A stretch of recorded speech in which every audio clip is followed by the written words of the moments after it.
আসসালামু আলাইকুম রহমতুল্লাহ। মাইক পাইলে যা ইচ্ছা তাই বলার নাম বড় রাজনীতিবিদ নয়।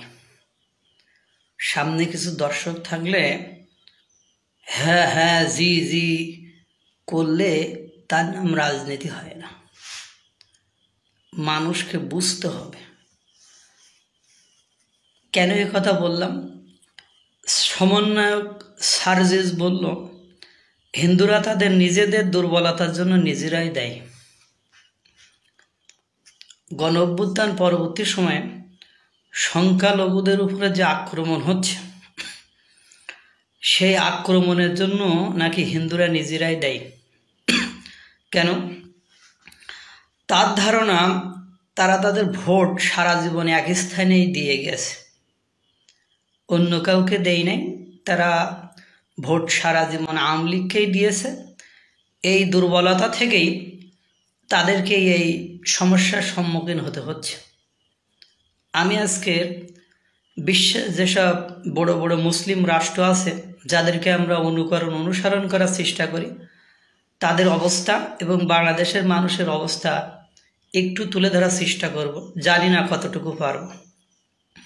সার্জিস সাহেব, আপনি আগে ছাত্রলীগ করতেন, সেখান থেকে ডাইভার্ট হয়ে এখন অন্যদিকে মোড় নিয়েছেন। কেন?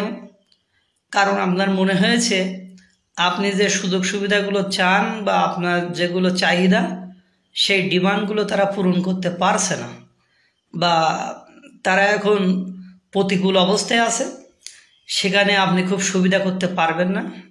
এই জন্য হয়তো আপনি ছেড়ে আসছেন। একমাত্র বাংলাদেশে আওয়ামী লীগই সেকুলারিজমে বিশ্বাস করে, মানে ধর্মনিরপেক্ষতায় বিশ্বাস করে, যে যার যার ধর্ম সে সেইখানে পালন করতে পারবে। অন্য কোনো পার্টি এটা বিশ্বাস করে না।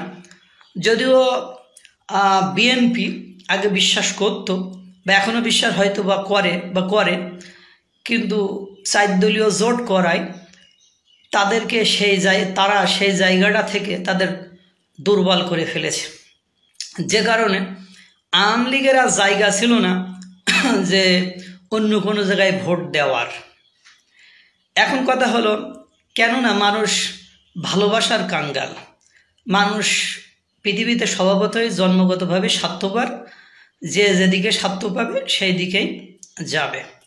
কিন্তু এর অর্থ এই নয় যে তারা আমাদেরকে ভোট দেয় নাই, এজন্য আমরা যখন ক্ষমতা পাবো তখন তাদের উপর আক্রমণ করব। বিশ্বের কোন মুসলিম দেশে অমুসলিম নেই? আমাদের প্রাণকেন্দ্র সৌদি আরব, মুসলমানদের প্রাণকেন্দ্র সৌদি আরব। সেই সৌদি আরবে প্রায় 18 লক্ষ খ্রিস্টান বাস করে, 15 লক্ষ ভারতীয় বাস করে। এরপরে আমাদের দুবাই, বাহরাইন, আরব আমিরাতে এসব জায়গায় হিন্দুদের মন্দিরও আছে, এবং বিভিন্ন ধর্মাবলম্বী দের মন্দিরও আছে বা উপাসনালয় আছে, সেখানে তারা উপাসনা করে। কই, এসব দেশগুলোতে সংখ্যালঘুদের উপর আক্রমণ হয় না? মালয়েশিয়া, বর্তমান সময়ে যাদেরকে আমরা অনুকরণ করি, আমাদের দেশের লক্ষ লক্ষ মানুষ সেখানে কর্মরত আছে। সেই মালয়েশিয়ায় মোট অমুসলিম 36.5%। কত? 36.5%। এই 36.5%-এর মধ্যে 17.8 লাখ হিন্দু বসবাস করে। মালয়েশিয়া তো মুসলিম কান্ট্রি। যে ডক্টর জাকির নায়েককে ভারত তাড়িয়ে দিয়েছে, সেই ডক্টর জাকির নায়েককে আশ্রয় দিয়েছে মালয়েশিয়া। কই, মালয়েশিয়া তো সংখ্যালঘু অমুসলিমদের উপর অ্যাটাক করে না? তাদেরকে তো এভাবে বলে না যে তোরা মুসলিমদের উপর নির্যাতন করতেছিস, আমাদের দেশে আসছিস, আমরা তোদেরকে নির্যাতন করব। এরপরে পাকিস্তানে পর্যন্ত 3.6% অমুসলিম আছে। এরপরে আমি কালকে রাতে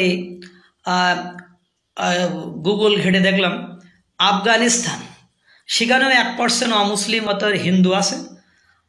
ভারত আফগানিস্তানে যে দূতাবাস ছিল সেটা বন্ধ করে দিয়েছে। তারপরও আফগানিস্তানের তালেবান শাসকরা ওখানে যারা হিন্দু আছে, সংখ্যা লঘু আছে, তাদের জমি ফেরত দিতে চায়। বাংলাদেশে হিসাব অনুযায়ী হিন্দু আছে 2 কোটি, কিন্তু ভারতে হিন্দুরা আছে 17 কোটি 22 লক্ষ। বাংলাদেশে টোটাল জনসংখ্যা আছে জরিপ অনুযায়ী 17 থেকে 18 কোটি। এখন এই 17 থেকে 18 কোটি, তাই বিশ্বের বুকে বাংলাদেশে সবচেয়ে ঘনবসতিপূর্ণ দেশ। এখন আমরা যদি এভাবে হিন্দুদের উপর নির্যাতন, অত্যাচার, অবিচার করতে থাকি, ভারত যদি বলে তাহলে ঠিক আছে, তোমরা হিন্দুদের এদেশে দিয়ে দাও, 2 কোটি যারা হিন্দু আছে তাদেরকে এদেশে দিয়ে দাও, আর আমাদের দেশে যে মুসলমান আছে, যেহেতু পাকিস্তানের সাথে দ্বিজাতি তথ্যের জনক মোহাম্মদ আলী জিন্নাহ মুসলিম ধর্মের উপর ভিত্তি করে পশ্চিম পাকিস্তানের সাথে পূর্ব পাকিস্তান অর্থাৎ বাংলাকে নিয়েছিল, তাহলে আমরা মুসলমানদেরকে তোমাদেরকে দিয়ে দিই। তাহলে বলেন তো, 17 কোটি মানুষ, তাই বিশ্বের বুকে বাংলাদেশ সবচেয়ে ঘনবসতিপূর্ণ দেশ, ওর সাথে যদি আরও 17 কোটি 22 লক্ষ যোগ হয় তাহলে কি হবে? আপনি আমি টিকতে পারবো তো? এই জন্য আমি বলবো এদেশের যারা শাসন ক্ষমতায় আছে তাদেরকে একটু সুবিবেচনার সাথে কাজ করতে। এরপরে আমি বুঝছি না যে আসলে বর্তমান যে সরকার ক্ষমতায় আছে তারাও কেন হিন্দুদের দাবিগুলো নিয়ে গড়িমসি করছেন। যেমন তারা 8টা যে দাবি করেছে, আমি 8টা দাবি লিখিতভাবে পড়ব এবং টুকটাক এর উপর ইনফরমেশন দেওয়ার চেষ্টা করব। দ্রুত বিচার ট্রাইব্যুনালের মাধ্যমে বিচার করা। তো ওদের উপর যে হামলা হয়েছে, সে হামলার ওরা দ্রুত বিচার ট্রাইব্যুনালের মাধ্যমে দ্রুত সমাধান চায়। কি খতিয়ে দেয়? আপনারা অধিকাংশ লোক বেলেম দিচ্ছে এদের উপর আক্রমণ করছে আওয়ামী লীগ। তা আওয়ামী লীগ আলারাই যদি করে তাহলে আপনি আইন প্রশাসন দিয়ে তাদেরকে শনাক্ত করেন, শনাক্ত করে সমস্যাটা দ্রুত সমাধান করে দেন। এটা তো অযৌক্তিক কোনো কিছু নয়, এটা মেনে নেওয়া তো ইজি ব্যাপার। 2 নম্বর, সাম্প্রদায়িক সহিংসতায় যারা ক্ষতিগ্রস্ত ব্যক্তি তাদের ক্ষতিপূরণ দেওয়া এবং পুনর্বাসন করা। অনেকের বাড়িঘর জ্বালিয়ে দিয়েছে, অনেকের সম্পদ লুটপাট করেছে।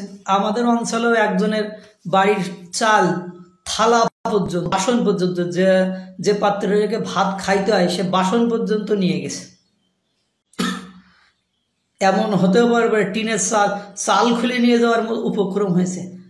মানে চালের উপর একটা সৌর বিদ্যুৎ ছিল, সৌর বিদ্যুৎ ছিল, সেটাও তারা নিয়ে গেছে। তারা একটা শাড়ি গোসল করে পাল্টে আর একটা শাড়ি পরবে, সেই শাড়িটা পর্যন্ত তাদেরকে রেখে যাওয়া হয়নি। চাল, ডাল, আটা, ময়দা, সুজি যা ছিল, গ্যাসের চুলা পর্যন্ত নিয়ে গিয়েছে। তাই এদেরকে যে ক্ষতিপূরণ বা পুনর্বাসনের কথা বলা হয়েছে সেটা খুব অযৌক্তিক নয়। সংখ্যালঘু সুরক্ষা আইন প্রণয়ন করতে হবে। তো ঠিকই তো আছে, সংখ্যালঘুদের সুরক্ষা আইন প্রণয়ন করলে খুব কি কঠিন হয়ে যেত? তারপর সংখ্যালঘু বিষয়ক মন্ত্রণালয় গঠন, কারণ আমাদের যে ধর্মমন্ত্রী তিনি মুসলমান, এজন্য আমার মনে হয় সংখ্যালঘু বিষয়ক মন্ত্রণালয় গঠন করা উচিত। তারপরে হিন্দু ধর্মীয় কল্যাণ ট্রাস্টকে হিন্দু ফাউন্ডেশন এবং অন্যান্য ধর্মের যারা আছে তাদের ট্রাস্টকে ফাউন্ডেশনে উন্নতি করার দাবি করা হয়েছে। দেবত্ব সম্পত্তি পুনরুদ্ধার ও সংরক্ষণ করার কথা বলা হয়েছে, যে তারা তাদের জমি তাদের ভগবানের উপর সন্তুষ্টির জন্য বা তাদের দেবতার সন্তুষ্টির জন্য যেটা দিয়েছে সেটা কিছু লোক, অনেকে বলবে হয়তো বা এটা আওয়ামী লীগ দখল করেছে। তা আওয়ামী লীগ দখল করলে এখন তো উদ্ধার করে তাদেরকে ফেরত দেওয়া এটা ইজি ব্যাপার। এই যে তারপর বলছে দুর্গা পূজায় ছুটি 5 দিন করা। তা দুর্গা পূজায় ছুটি যদি 5 দিন করা হয় কার ক্ষতি হবে সেখানে? দুর্গা পূজায় মানে ছুটি যদি 5 দিন করা হয় ক্ষতিটা কার হবে? কারোরই তো ক্ষতি নয়। 5 দিন ছুটি দিলে আমারই তো অসুবিধা হয়। তারপরেও যদি 5 দিন ছুটি দিলে অসুবিধা হয়, প্রশাসনিক কর্মকাণ্ডে ঝামেলা হয়, তাহলে তাদের সাথে বসে বিষয়টা নিয়ে আলোচনা করে 3 দিনের মামলা, 3 দিনের মধ্যে এটা কি সমাধান করা যায়। তাহলে কি বোঝা যায়? বাংলাদেশের বর্তমান যারা ক্ষমতায় আছে তারাও কি সংখ্যালঘুদের উপরে কোনোভাবে সন্তুষ্ট? তারা কি চায় না যে সংখ্যালঘুদের যে উপরে যে নির্যাতন নিপীড়ন হচ্ছে সেগুলো বন্ধ হোক? এখন যারা বক্তব্য দিচ্ছে মাইকে বা বিভিন্ন প্রতিষ্ঠানে, তারা তো বলছে আক্রমণ করছে যে দল ক্ষমতা থেকে চলে গেছে ওই দল। তাহলে তাদেরকে দমন করা তো ইজি ব্যাপার। আপনার হাতে প্রশাসন, আপনার হাতে ছাত্র, আপনার হাতেই তো সমস্ত ক্ষমতা। তাহলে কেন আপনারা গড়িমসি করে এই আন্দোলনটাকে আরও দীর্ঘায়িত করতে চাচ্ছেন? সবচেয়ে অবাক করা কাণ্ড, আমাদের বিশ্বনবী সাল্লাল্লাহু আলাইহি সাল্লাম মক্কায় যখন প্রথমে ইসলাম প্রচার শুরু করেন তখন এমন কোনো নির্যাতন নেই যে নির্যাতনে তিনি শিকার হননি। নির্যাতনের যন্ত্রণায় তাকে হিজরত করতে হয়েছিল, মদিনায় চলে যেতে হয়েছিল। পরে তিনি যখন মক্কা বিজয় করলেন, মক্কা বিজয়ের পরে তিনি যখন আসলেন, এসে সকলকে তো বন্দি করলেন, মানে সকলকে সামনে নিয়ে বসলেন যে আপনারা কোন ধরনের আচরণ আমার উপর আশা করেন? আমরা সর্বোত্তম ভালো আচরণ আশা করি। তখন বিশ্বনবী সাল্লাল্লাহু আলাইহি সাল্লাম বললেন, যাও, আমি তোমাদেরকে ক্ষমা করে দিলাম।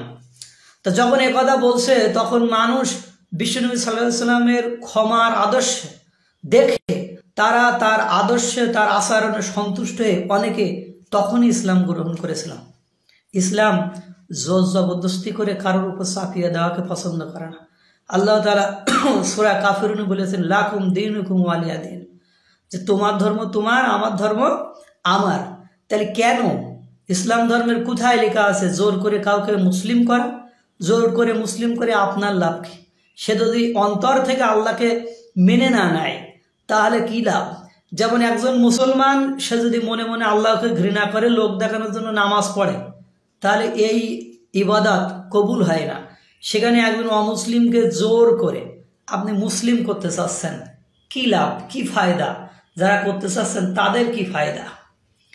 একটা যে আপনার ইসলামের বড় শত্রু বাংলাদেশের কেউ নেই। বাংলাদেশে যেসব হিন্দুরা বাস করে তারা ভয়ে ভয়ে বাস করে। তারা, আমাদের অঞ্চলে যারা হিন্দু আছে তারা শান্তিপ্রিয়, কখনো কারোর সাথে দ্বন্দ্ব ফাসাদ কলহে লিপ্ত হয় না। আমরাও কখনো তাদের সাথে দ্বন্দ্ব ফাসাদ কলহে লিপ্ত হয় না। যখন তারা কোনো ধর্মীয় অনুষ্ঠান পালন করে, আমাদের যখন ইবাদতের সময় হয়, নামাজ পড়ার সময় হয়, তারা তাদের বাদ্যযন্ত্র ইচ্ছাকৃতভাবেই বন্ধ করে ফেলে। কেন আমাদেরকে তাদের মুসলিম করতে হবে? মুসলিম ধর্ম শান্তির ধর্ম, তারা অন্যের নিরাপত্তা কখনো খর্ব করতে পারে না। এজন্য বলবো, বাংলাদেশে যারা সংখ্যালঘু আছে তাদেরকে দ্রুত এই ৮ দফা মেনে নিয়ে দেশে শান্তি ফিরিয়ে আনা, এবং সার্জিসের মতো যারা মাইক পেয়ে ভুলভাল বক্তব্য দিচ্ছেন তাদের এই বক্তব্য থেকে সরে এসে বাংলাদেশকে একটি শান্তিময়, বসবাসযোগ্য, কল্যাণকর রাষ্ট্র হিসেবে প্রতিষ্ঠা করা হোক। সবাইকে আল্লাহ ভালো রাখুক। আসসালামু আলাইকুম ওয়া রাহমাতুল্লাহ।